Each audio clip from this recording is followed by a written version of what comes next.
I'm really excited to be introducing Adam Rich. Adam is the co-founder and editor-in-chief of Thrillist.com.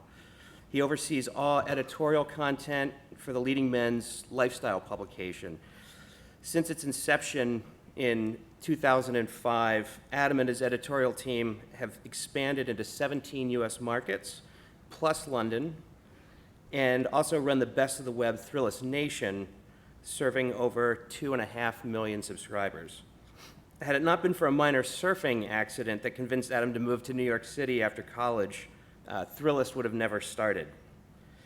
Adam's a weekly lifestyle contributor on NBC's and New York Nonstop, regularly appears on Good Morning America, The Early Show, Fox and Friends, CNBC, MSNBC, Fox Business. He shows up a lot. In 2009, Adam was featured in Inc. magazine's 30 Under 30 list of successful entrepreneurs. Today at Mashable Connect, Adam is going to be speaking about how email is the fundamental social medium. And at Exact Target, we tend to believe him. Please give Adam a real warm welcome.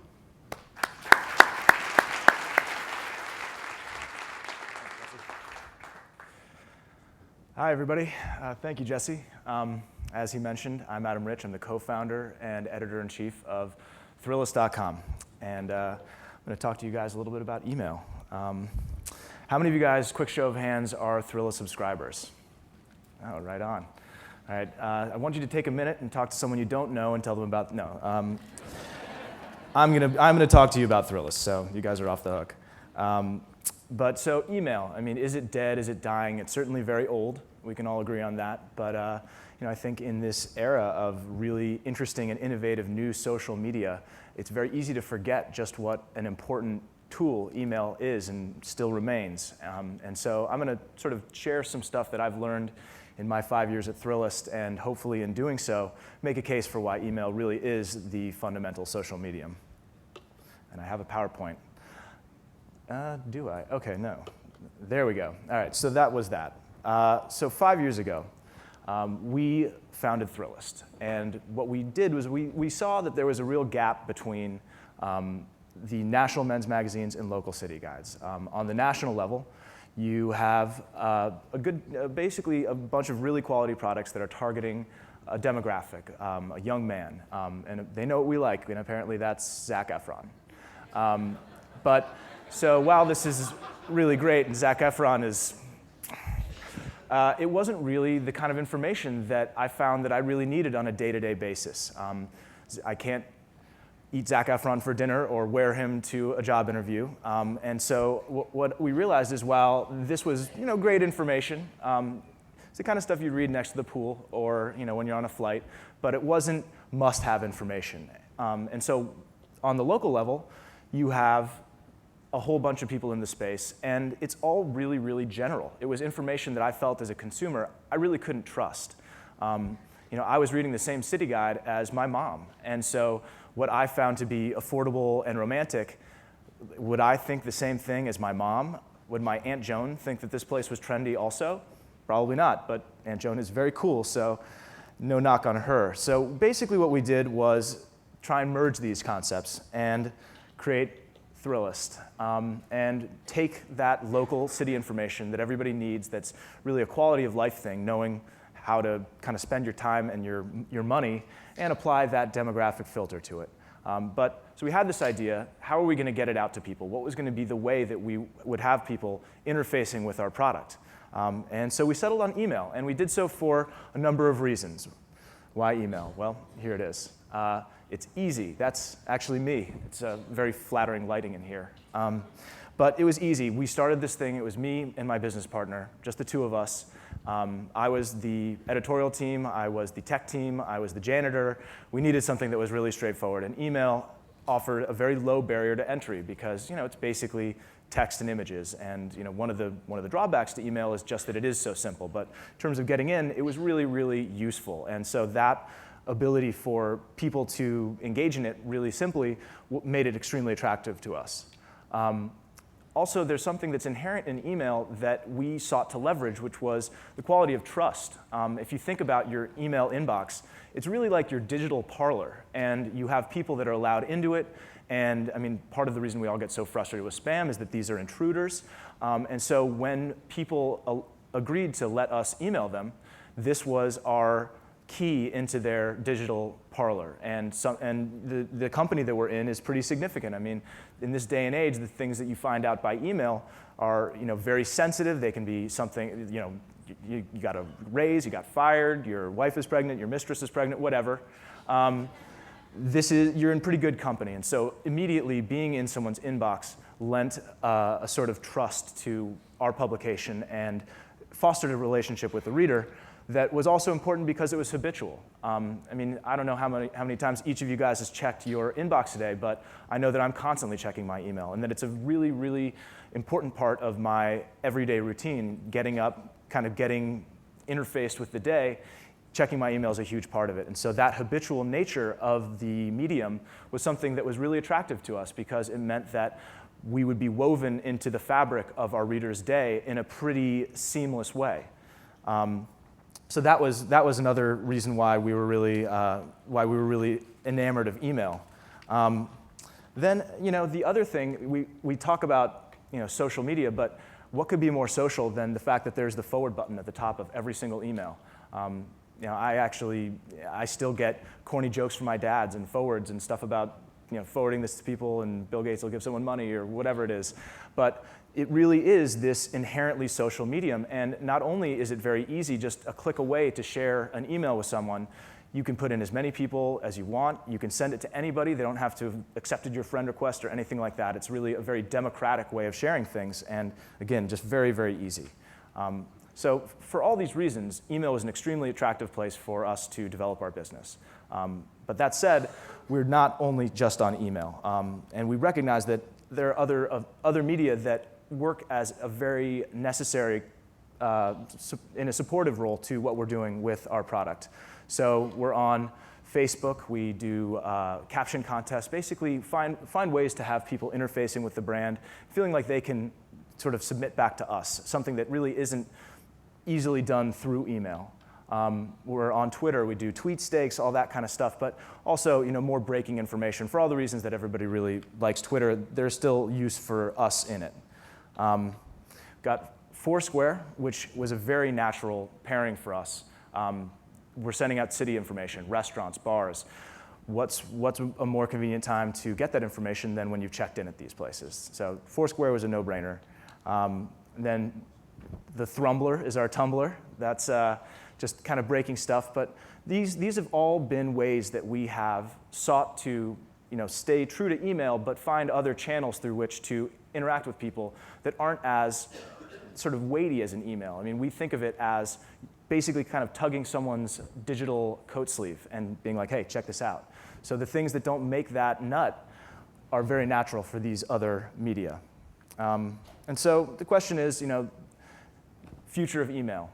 Is it going away? Is it dying? I mean, this is a pretty compelling statistic, but basically, as long as people are finding jobs, they're going to be getting their email accounts.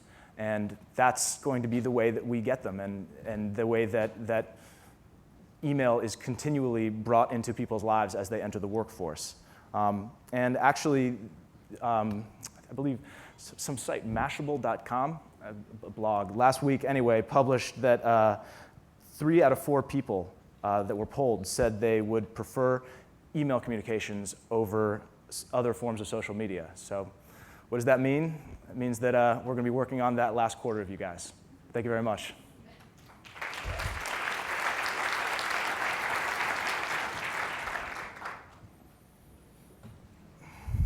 Thanks, Adam. I'm Emily Banks. I'm the assistant news editor at Mashable. We have a few minutes for Q&A, so I'll let you all take a minute to run to the microphones with all your questions.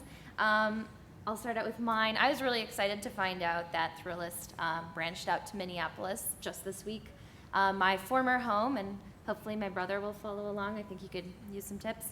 But Adam, maybe you could talk a little bit about some of the other ways as you guys are growing, how you're reaching out to your audience, providing some other services. Sure, yeah. Well, one of the things that we've started doing really in the last year is finding other ways to serve our existing consumer base. And so about a year ago, we acquired a private shopping club called jackthreads.com, basically sort of a guilt group for guys. That's really been wildly successful. Our readership has appreciated it very much and have been interacting with it at a level that we'd never expected. The company that we acquired, JackThreads, they're great. They're really, really cool team. And so we're now teeing up those kind of flash sale things that people were going to Guilt, going to Rue La La, the other boxes that my girlfriend has coming to our apartment. But with that same sensibility of having it filtered for that demographic. And so really kind of filling that need for the people that are reading our newsletter. And then a couple months ago, we launched a local deals product in New York, Thrillist Rewards. And so this is basically our take on what Groupon is doing, but really going for more of a curated thing than kind of the value pack. We recognized that our readers didn't care terribly about $15 of Domino pizza for $8, so we came up with stuff that we actually did think people would care about, and really focusing more on kind of exclusive experiences than penny pinching. Yeah. So quick question. So you obviously documented kind of how the trends have been going in terms of email adoption and how that's a core piece of your strategy. How have you seen over the history of the platform open rates and click-throughs? How has that been changing in any way, shape, or form over the last several years? I can't give you sort of hard industry data on this. I can tell you sort of anecdotally what it's meant for us. We have seen that both the open rates, click data have basically been trending up for us. A lot of that had to do with the fact that when we were getting started, we weren't necessarily using the very, very best service to send our emails. We were self-funded at the beginning and really kind of bootstrapping. So little by little, as we grew and we had more money to spend on it, we kind of went up the ladder as far as service providers to send our email. And so for the last couple of years, we actually have an in-house tool that's like really, really crazy effective at getting emails into people's boxes. And so, as far as our list and opens versus that list, it's been really, really important because we're not getting caught in people's spam filters. We can get all of our emails where they need to go. And in terms of opens and clicks, that's been one of the most important things. And then just little by little, we've been kind of understanding our audience better. We're always trying to learn what he wants to have in his inbox and what he wants delivered. And with that, we've found that more people are engaging with the product. Can I follow up? Go for it. Let me ask you this question then. For an opt-in community, what would you think would be a successful open rate? For an opt-in community? Yeah, so for people that opt into an email list, obviously if you're just throwing spam at people, you should not expect high open rates, but like for opt-in communities, 100%. Yeah, I'd take that. That would be good. But what would be more realistic, I think? I guess I would say like very successful, 30, 40%. Yeah, go ahead. So you guys launched JackThreads, which I just made my first purchase from this week, by the way. Elastic pants, which helps. We know our market. They're finally in stock. So how are you guys finding that the newsletter is actually filtering business into your own e-commerce platform? Well, frankly, it's a delicate business because we have an editorial wall and an editorial policy that we're not being enriched by the things we're recommending, but we've been finding ways to promote our commerce platforms to our reader, and frankly, designating them as something that is not pure editorial, of course, but it's actually been really, really successful. I think especially when we're able to tee up one of our commerce products that coincides with the theme of the editorial that we're sending around. That's been something where it's been incredibly successful. So if we're doing some editorial about a restaurant out in the Hamptons that's got a boat dock, and then we're able to tee up some nautical clothing that JackThreads is selling, people really leap at that. And from a sort of intuitive perspective, it kind of makes sense, but it was something that we really kind of eased our way into because the last thing we wanted to do was compromise our editorial standards. Has it presented any competitive conflicts with advertisers? Not so far, but we'll keep you posted. I'm curious too, does that create conflicts for you guys as far as editorial versus business within Thrillist? Not really, because we really, I mean, with our rewards product, those are the two that really kind of are closest to one another, where I think there would be the greatest potential of that. But from the beginning, what we felt was crucial for rewards to be a success was that it would pass editorial muster, that these were deals that were great enough that if the restaurant were doing this package deal on its own and we found out about it, we would cover it editorially anyway. And so that was kind of our assumption moving into the space, that it was so crowded, unless these things were legitimately awesome deals, we weren't gonna be differentiating ourselves enough from some of the bigger players out there. So that's really kind of, that's been a good thing, because basically everything that's going out under that aegis is up to pretty much the same standard. Great. Do we have any more questions? No? All right. All right, thank you. Well, thank you, Adam. Give Adam thanks. Good.